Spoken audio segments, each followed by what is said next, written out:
Paglaong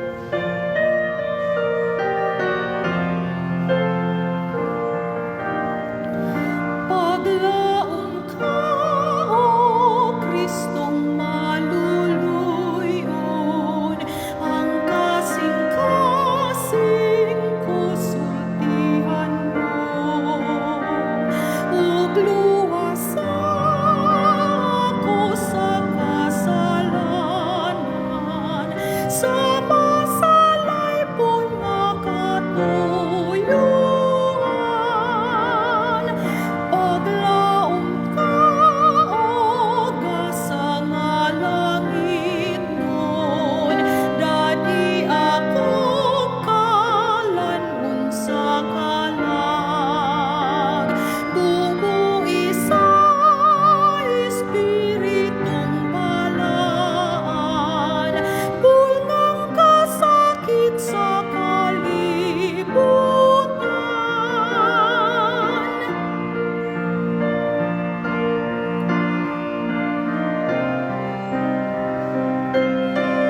Maayong adlaw kaninyo mga igsoon, higala, kauban. Aduna ba kamoy mga suliran sa kinabuhi? Mga gikalibgan, mga nasukan, mga gikagulan. Doon na ba kamoy problema sa huna-huna? Problema sa pamilya, problema sa panimalay. Kami sa Biblical Counseling, andam nga mutabang kaninyo aron makitaan or madiskubrihan asa gikan ug unsaon pag tagad, unsaon pag-address kining maong mga suliran. Andam kami pagtabang nga libre. Kini libreng tabang alang sa mga adunay problema ingon nga tubag sa atong pandemya. Bisan sa ingon na nga paagi, makatabang kami, dako na kaayo na alang kanamo. Daghang salamat. Magapadayon ka, O Ginoo. Amen. Mayong buntag mga igsuon. Anian na kita karon sa ikatulong Domingo sa ato ang panimbahon dinhi sa Metro Davao hiniusang panimbahon. Tulong Domingo sa Marso 2021. Ang mga pagtimbaya atong ipaabot sa atong mga kaigsuonan nga nakikiusa ka nato karon ining atong panimbahon sa ilang mga panimalay ug atong mga kaigsuonan nga nausab sa layong dapit. Welcome ang tanan sa atong pagsimba karon. Ug sa ato ang padayon nga pagsimba ug pagpangandam sa atong mga kaugalingon. Itong andamon atong mga kaugalingon, hunahuna ug kasing-kasing pinaagi sa pagsugod diha sa pasiunang huni.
Magandam kita para sa tawag sa pagsimba. Pait kayong pamaladungan ang atong kalisdanan tungod sa kahimtang na atong giatubang.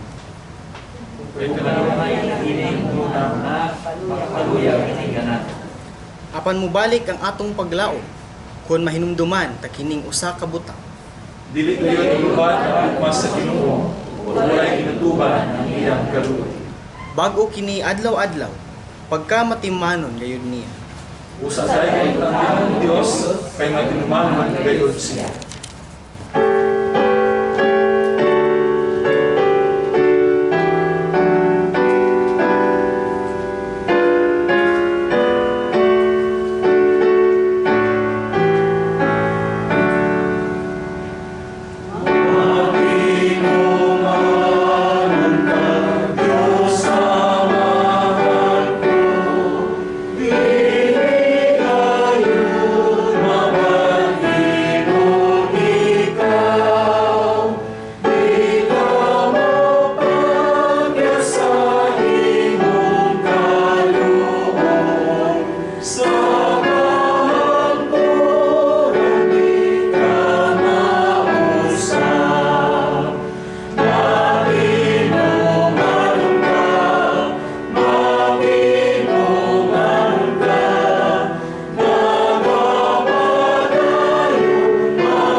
Among dalaygon ug silimbahon nga Dios makagagahom sa tanan.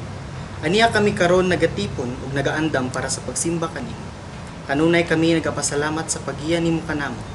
Andam mo ang among mga hunahuna ug kasing-kasing o Dios alang sa pagdawat sa imong pulong. Kami nagaampo nga ang balaang espiritu magaandam pud sa amo alang sa pagdaig sa imong ngalan. Kini akong ginaampo ug ginatugyan sa ngalan ni Jesus among manluluwas. Amen. Magpabilin kita sa pagtindog sa pagbasa sa iyang balaang kasulatan. Makita nato dinhi sa Deuteronomio kapitulo 7 bersikulo 9 ug Salmo kapitulo 1 kagatos ug 19 bersikulo 90. Makasalig kamo nga ang Ginoo ang inyong Dios, Dios gayod. Kasaligan siya sa pagtuman sa kasabutan ug walay paglubad ang iyang gugma niadtong dili maihap nga mga kaliwatan nga nagigugma kaniya ug nagtuman sa iyang mga sugo. Ang imong pagkamatinud-anon mulungtad sa tanang panahon, gipanghiluna mo ang kalibutan diha sa iyang dapit ug kini mulungtad. Ang Ginoo magapanalangin sa pagbasa sa iyang kasulatan.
Mayong buntag kanatong tanan. Kapasalamaton kita sa kaayo sa Ginoo sa atong kinabuhi. Nagyatagan pa kita og higayon sa pagsimba diha kaniya. Ang atong mensahe ning kabuntagon giuluhan sa pagpahulay sa pagkamatinumanon sa Dios. Resting in the faithfulness of God. Magampo kita. Balaan og may gugmaon ang mga Dios. Andam na kami maminaw o mamalandong sa imong mensahe karon. Kapang imong mga among kasing-kasing aron musunod ang imong kabubuton. Amen. Unsaon ba nimo pag-respond sa mga kalisod kung gitistingan ang imong mga pagtuo diha kaniya. Kung wala na ka masayod sa gihimo sa Dios sa imong kinabuhi, kung nabati na nimo nga murag wala na gi answer ang imong mga prayers, napakyas ang imong mga plano, gibiyaan ka ba sa imong mga higala ug ingon nga murag adunay panganod taliwala kanimo ug sa Dios, unsa ba ang imong pagabuhaton? Ang mensahe sa Dios karon nga kabuntagon na gustong ipaabot niya kanato nga bisan unsa ang atong naagian nga mga kalisod, mga problema ug mga pagsulay, ang iyang mga pulong nagpahinumdum kanato aron kita makapahulay sa pagkamatinud-anon sa Dios sa atong kinabuhi.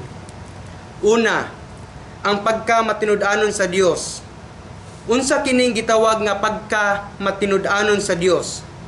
Usa kini nga attribute o character sa Dios nga mabasa nato diya sa 1 Corinthians chapter 1 verse 9. God is faithful, who has called you into fellowship with His Son, Jesus Christ our Lord. Faithfulness is one of God's unchanging attributes. Kung ang tao man mausab sa iyang kinaiya, apan ang Dios gayud dili gayud mausab sa iyang pagka-Dios, sa iyang pagkasiya. Makita nato diri sa Malakias kapitulo 3 bersikulo 6, miingon pang Ginoo nga magkagagahom, ako ang Ginoo nga dili mausab. It means God never change. Ang dili mausab nga kinaiyahan og pagkamatinud-anon sa Dios mao ang sukaranan sa atong paglaom. Tungod kay dili niya mabag-o ang iyang hunahuna diha sa ubahin sa atong kaluwasan. Kita adunay kasiguruhan nga hantod nga kasiguruan tungod kay siya ang soberano nga magmamando sa tibuok niyang kabuhatan. Dili gayud kita mahadlok nga walay pagpugong sa atong kalibutan. Ang iyang mga plano namugna sa kanhing panahon nga adunay hingpit nga pagkatinumanon tungod kay ang Dios kasaligan gayud. Mahimo kita adunay kalinaw sa hunahuna sa bisan unsang kahimtang. Labi na karon nga nagatubang pa kita sa pandemya, pagatubang sa kamatayon, bisan kung magbago kita sa oras, ang panahon sa kinabuhi moabot ug moadto ang atong matinud-anon nga Dios nga kanunay managsama. Tungod kay kita nahisakop kaniya kang Kristo Jesus, dili niya kalimtan, pasagdan o talikdan kita kay kita man ang iyang mga anak. Nagsaad pud siya nga tipigan kita nga kompleto nga walay kasaypanan sa pag-abot sa atong Ginoong Hesukristo ug buhaton niya kini. Ang ikaduha, ang pagkamatinud-anon sa Dios walay paglubad. Ngano makaingon man kita nga walay paglubad ang pagkamatinud-anon sa Dios?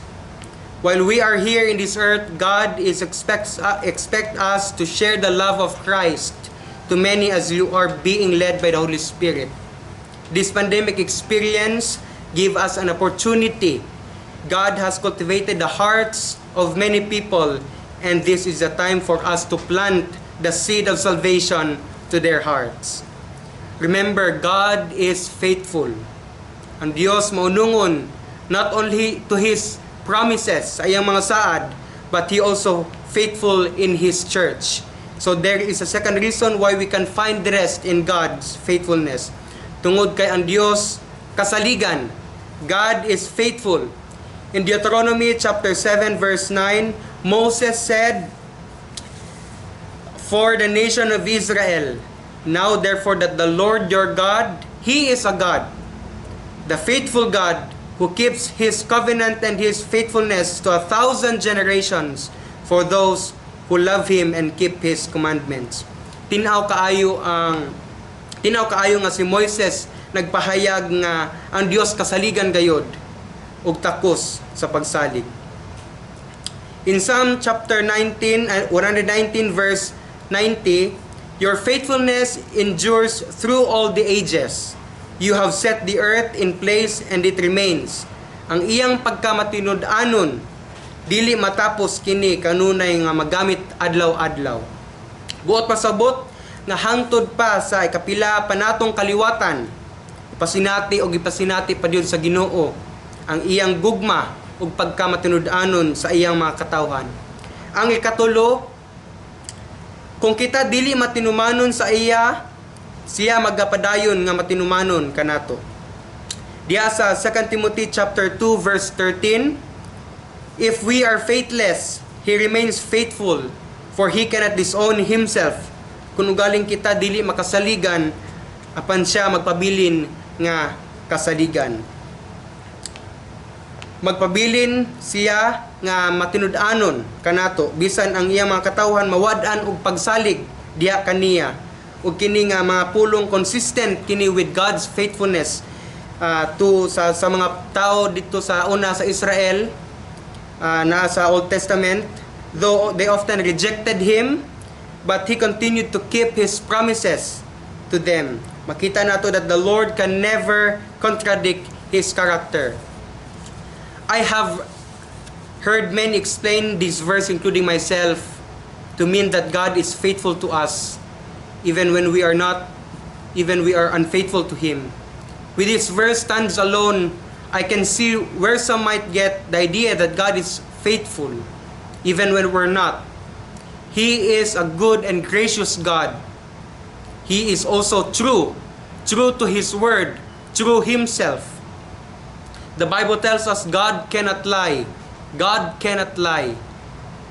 In Titus chapter 1 verse 2 nagaingon nga he is a promise keeper. He never goes back on his word. God is always true to himself and his promise. If you're a believer, this is good news. If not, well, let's just say your future looks dim. Sa sunod nga pagkatubang nimo sa usa ka hagit, sa usa ka pagsulay, hinumdumi ang mga hiyas nga nagsigugol sa pagkamatinud-anon sa Dios. Ang Dios dili mahimo ug dili mapakyas sa pagtuman sa iyang katuyuan ug saad sa imong kinabuhi. Pinaagi sa pagpahinumdom sa imong kaugalingon niini.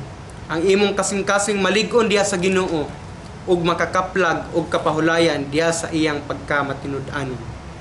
I have good news for you this morning. God is faithful, and his faithfulness offers us peace and the rest. In fact, Jesus Christ inviting us not only today but every day in our lives. In Matthew chapter 11 verse 28, Jesus said, "Come to me, all who are weary and burdened, I will give you rest." He's inviting us who are weary and heavy laden people, who are so depressed, especially now amidst this pandemic. He said, "Come to me who are weary and heavy laden." And he has a promise for each one of us, his children. He said, "I will give you rest." This invitation is open for us all. Now Jeremiah said, "The steadfast love of the Lord never ceases. His mercies never come to an end. They are new every morning. Great is your faithfulness." For those who are listening this morning, I hope and pray that these wonderful verses gives you assurance and comfort that's coming for a faithful God should motivate you to be a faithful in your Christian faith and to faithful in your Christian service to Him.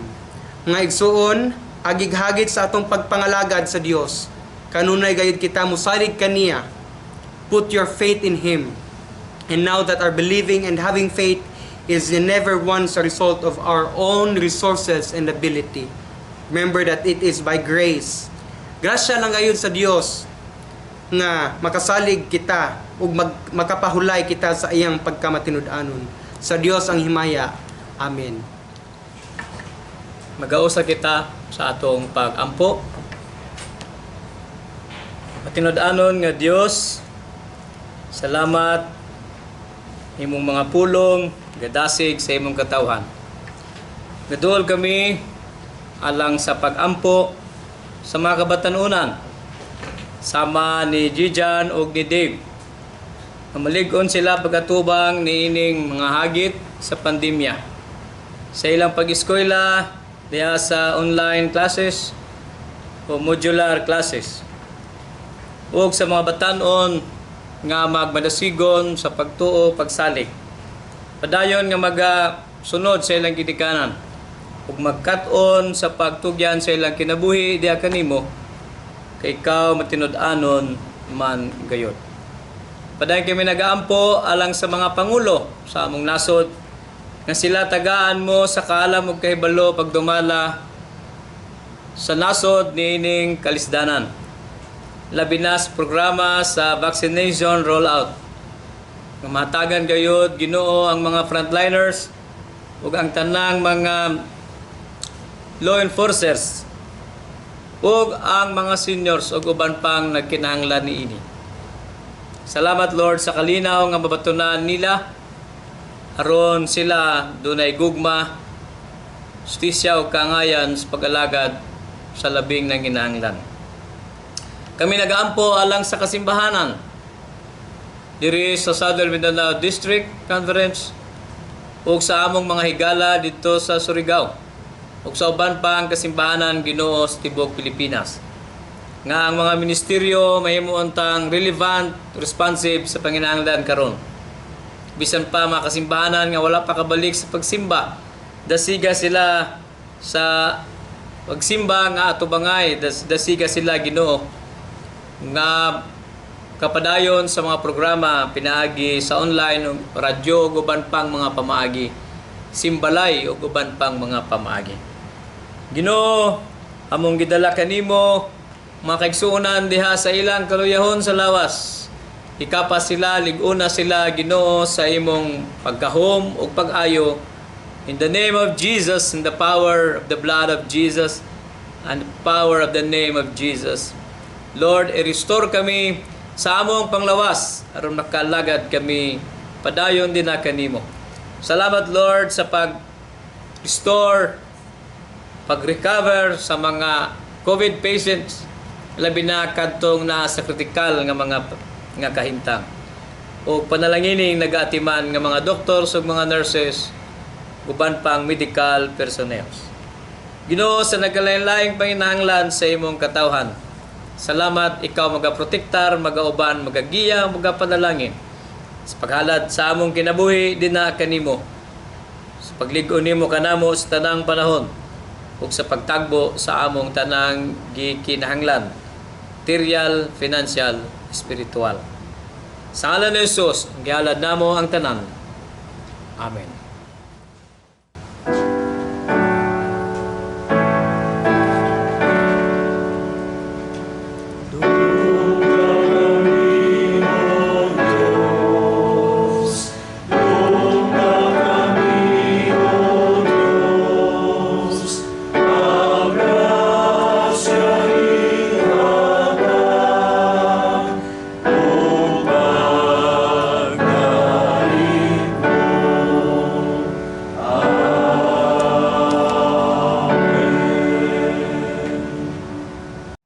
Nakasulat sa Hebreo-hanon, Kapitulo 13, versikulo 15 hanto 16, busa himuon ta kanunay ang halad ngadto sa Dios pinaagi kang Jesus.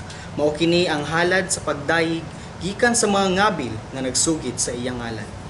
Ayaw kalimot pagbuhat sa maayo ug pagtinabangay kamo kay mao kini ang mga halad nga makapahimuot sa Dios.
Ginagmayaong Dios nga naa sa mga langit, ang imong matahom nga gugma nga walay paglubad, nagaawhag kanamo ug nagatudlo kung unsaon paghatag ug bahin sa among mga bahandi nga nagikan kanimo, nga walay pagduha-duha.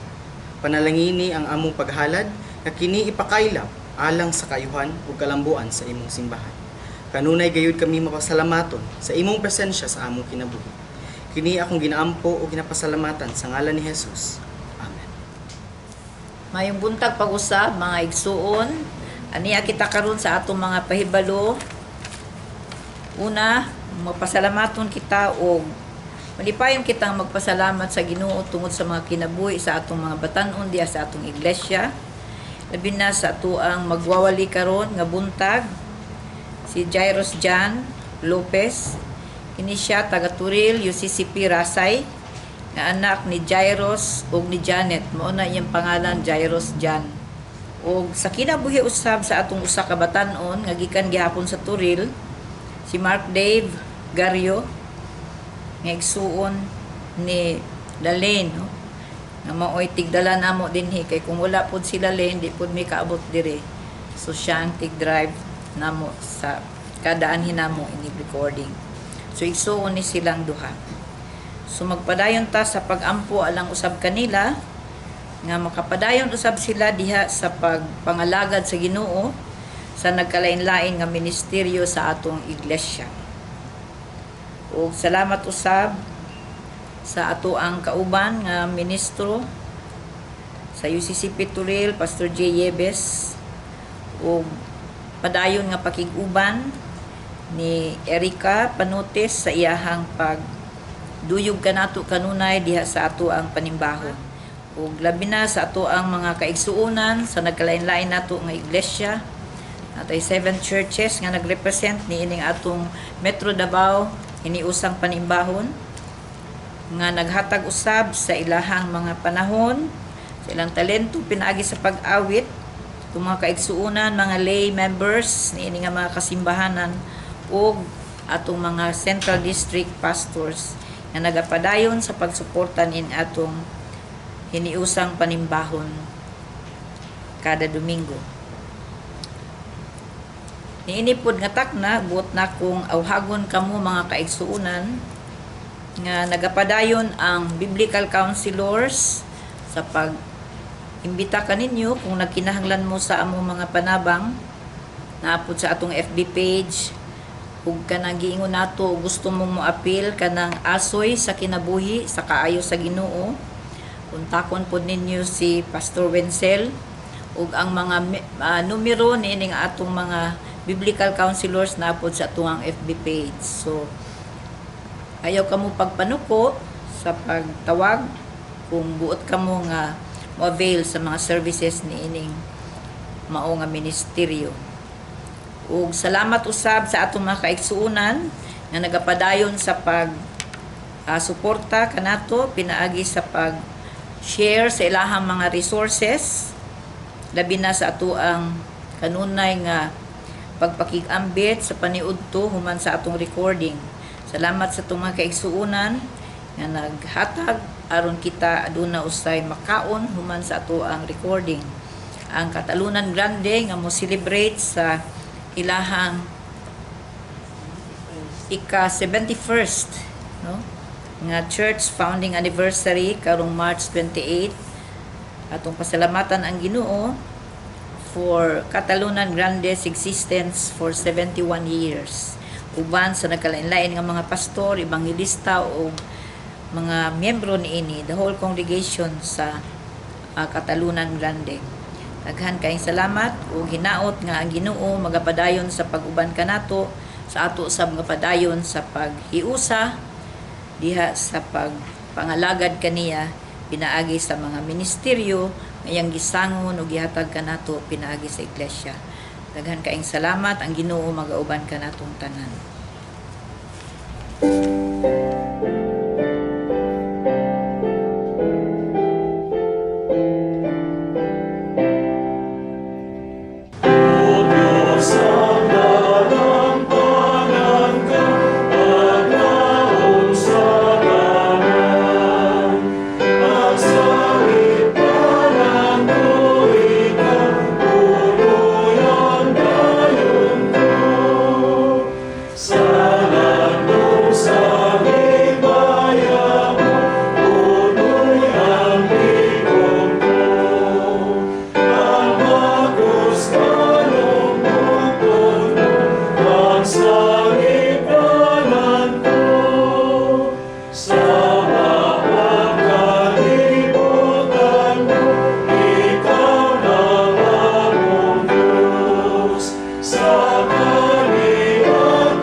Tinud-anon nga Dios dalangpanan sa tanang panahon.